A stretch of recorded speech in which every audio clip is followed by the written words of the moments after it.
హనుమకొండ నడిపొట్టున ఉన్న గోపాల్పూర్ చెరువు భూములు కబ్జాకు గురయ్యాయి. గత బీఆర్ఎస్ హయాంలో కొంతమంది పెద్దల సహాయంతో రియల్టర్లు, అక్రమార్కులు దాదాపు 200 కోట్ల విలువైన భూమిని కొల్లగొట్టారు.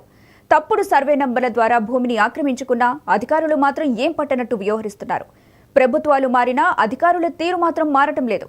అయితే చెరువు భూముల్లో నిర్మాణాలకు అధికారులు సహకరిస్తున్నారని స్థానికులు ఆరోపిస్తున్నారు.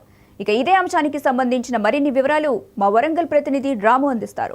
గొలుసుకట్టు చెరువులు కాకతీయులు వరంగల్ సామ్రాజ్యాన్ని ఏర్పాటు చేసుకొని వరంగల్ కేంద్రంగా పరిపాలించినప్పుడు భవిష్యత్ తరాలను దృష్టిలో పెట్టుకొని వందలాది గొలుసుకట్టు చెరువులు నిర్మించారు. కానీ కాలక్రమేణా ప్రభుత్వాలు అధికారులు మారుతున్న కొద్దీ కొంతమంది స్వార్థపరులు చెరువులను చేజిక్కించుకొని వాటిని ఆక్రమించుకొని నిర్మాణాలు చేపట్టిన పరిస్థితి. ఇప్పటికీ హన్మకొండ జిల్లా వ్యాప్తంగా 33 గొలుసుకట్టు చెరువులు ఉండగా దాంట్లో సగం పైన కబ్జా కూరలో ఉన్నాయని చెప్పేసి చాలామంది చెప్తున్న పరిస్థితి. ప్రస్తుతం మనం గోపాల్పూర్ చెరువులో ఉన్న ఊర చెరువు వద్ద ఉన్నాం. ఒకసారి మనం విజువల్స్ చూడొచ్చు. దానికి సంబంధించి ఇప్పటికే చెరువు మొత్తం ఒక చుక్క నీరు లేకుండా డంపింగ్ యార్డ్ పరిస్థితి.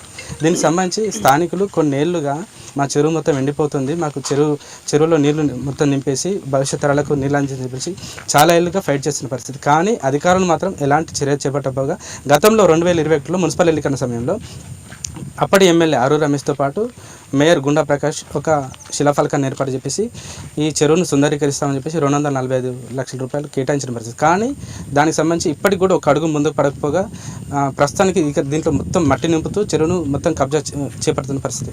దానికి సంబంధించి కొంతమంది స్థానికులు ఉన్నారు. వాళ్ళు గత 5 ఏళ్ళుగా మా చెరువును కాపాడని చెప్పేసి అధికారుల చుట్టూ కోట్ల చుట్టూ తిరుగుతున్న పరిస్థితి. ఒకసారి వాళ్ళని అడిగి మరిన్ని వివరాలు తెలుసుకునే ప్రయత్నించారు. సార్ చెప్పండి, అసలు ఈ చెరువు మొత్తం ఎన్ని ఎకరాలు ఉంటుంది?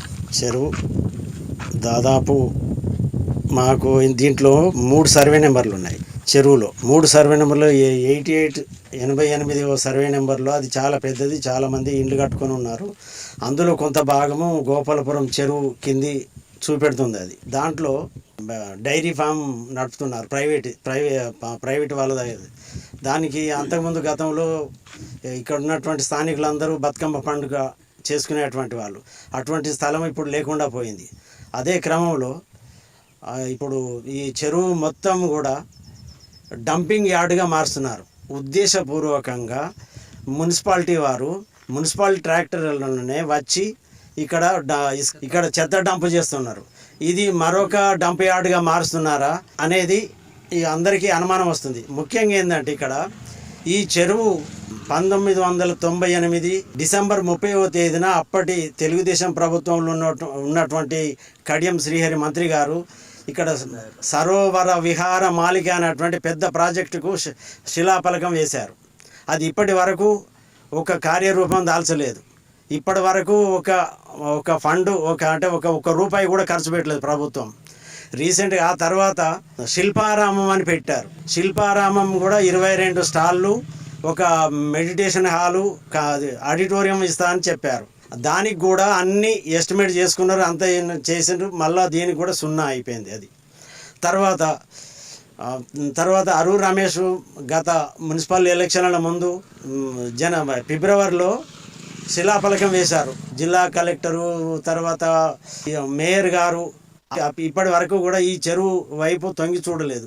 ప్రధానంగా ఏంటిదంటే ఇక్కడ కుట్రపూరితంగానే ఇక్కడ చెరువు అభివృద్ధిని చూపెడుతూ మరోవైపు కబ్జాలు చేస్తూ ఉన్నారు. ఇప్పుడు చెరువు కబ్జాకు సంబంధించి మీరు ఇంతవరకు ఏదైనా అధికారులు ఫిర్యాదు చేసినారు? మేము అని అంటే ఇప్పుడు అన్న దాని లోకాయుక్తల దాన్ని నడిపిస్తాడు. ఆయన హైకోర్టులో కూడా అన్ననే చూసుకుంటాడు. ఆయనే దీని గురించి, ఈ చెరువు గురించి మాకు తెలిసిన ప్రత్యక్షంగా పరోక్షంగా ఎంతో ఆయన ఈ చెరువు కావాలి అని, ఈ ఊరికి ఈ మేలు జరగాలని, భూగర్భ జలాలు కావాలని ఎప్పటి నుంచో మా చిన్నప్పటి నుంచి చూస్తాము. ఆయన పాపం కృషి చేసిండు, కరెక్టే. కానీ దాన్ని అధికారులు మేము ఇన్ని విధాలుగానంటే కలెక్టర్కు పోయి కంప్లైంట్ ఇస్తే ఆయన సింపుల్గా ఇది 50 అప్లికేషన్ ఈ చెరువు మీద అని పక్కకు పెట్టేస్తాను.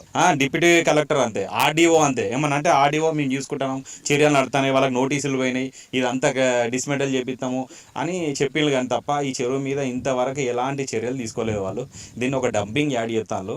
ఆ డంపింగ్ యార్డ్ని కాకుండా మంచిగా చెరువును పరిరక్షించి చుట్టూ కూడా అందరూ జనావాసాలు ఇల్లు నిర్మించుకొని వాళ్ళకు కూడా మంచి ప్రశాంతమైన స్వచ్ఛమైన గాలి నీరు అందేటట్టు వాళ్ళకి చేయాలి. ఇది ఎందుకు అని అంటే అది మన కనీస బాధ్యత. ఎమ్మెల్యేలైనా స్థానికమైనా లేకపోతే లేకపోతే టీఆర్ఎస్ అయినా, బీజేపీ అయినా, లేకపోతే కాంగ్రెస్ అయినా, ఏ ప్రభుత్వం అయినా స్థానిక ప్రజల అవకాశాలను వాళ్ళకు కల్పించి కనీసం ఈ చుట్టూ వాతావరణాన్ని డంపింగ్ యార్డ్, ఆ పొగకు ఈ డంపింగ్ యార్డ్ ఏ విధంగా అయితే మడికొండ ప్రజలు బాధపడుతున్నారో సేమ్ అదే ప్రయత్నం ఈ విధంగా చేసే ప్రయత్నం జరుగుతుంది. కాబట్టి అధికారులైనా, ఆఫీసర్లైనా దీని మీద దృష్టి పెట్టి ఇది ఇంకా భవిష్యత్ తరాలకు ఎంతో ఆదర్శంగా ఉండేటట్టు చేయాలని కోరుకుంటున్నాం. పాలకులు మారిన ప్రభుత్వం తీరులో ఎలాంటి మార్పు రావట్లేదని స్వార్థ రాజకీయ నాయకులతో పాటు కొంతమంది లంచగొండ అధికారులు చేపట్టి గోపాల్పూర్ చెరువు చాలా వరకు కబ్జాకు గురైందని, ఇప్పటికైనా అధికారులు ఏదైతే గతంలో ప్రామిస్ చేశారో దీన్ని సుందరీకరిస్తామని చెప్పేసి ఆ మాట నిలుపుకొని గత బీఆర్ఎస్ ప్రభుత్వం ఇది చేస్తామని చెప్పేసి హామీ ఇచ్చి మాట తప్పింది. ఇప్పుడు కొత్త అధికారంలోకి వచ్చిన కాంగ్రెస్ పార్టీ అయినా ఈ చెరువు మీద కొంచెం శ్రద్ధ పెట్టి దీంట్లో చెరువును నీటిని నింపితే మాకు కొంచెం భూగర్భ జలాలు కూడా కొంచెం పెరుగుతాయని చెప్పేసి ఇక దాని ద్వారా కొన్ని జీవరాశులు, పక్షులకు కూడా ఉపయోగం ఉంటుందని చెప్పి స్థానికులు కోరుకుంటాను. ఇప్పటికైనా అధికారులు ఈ విషయం మీద శ్రద్ధ పెట్టి వచ్చే వర్షాకాలంలోపు ఈ చెరువును సుందరీకరించి చెరువు ఎవరైతే కబ్జాకు పాల్పడుతున్నారో వాళ్ళపై కఠిన చర్యలు తీసుకోవాలని చెప్పి స్థానికులు అయితే కోరుకున్న పరిస్థితి. కెమెరా పర్సన్ భిక్షపతితో రాము, మెగా టీవీ, వరంగల్.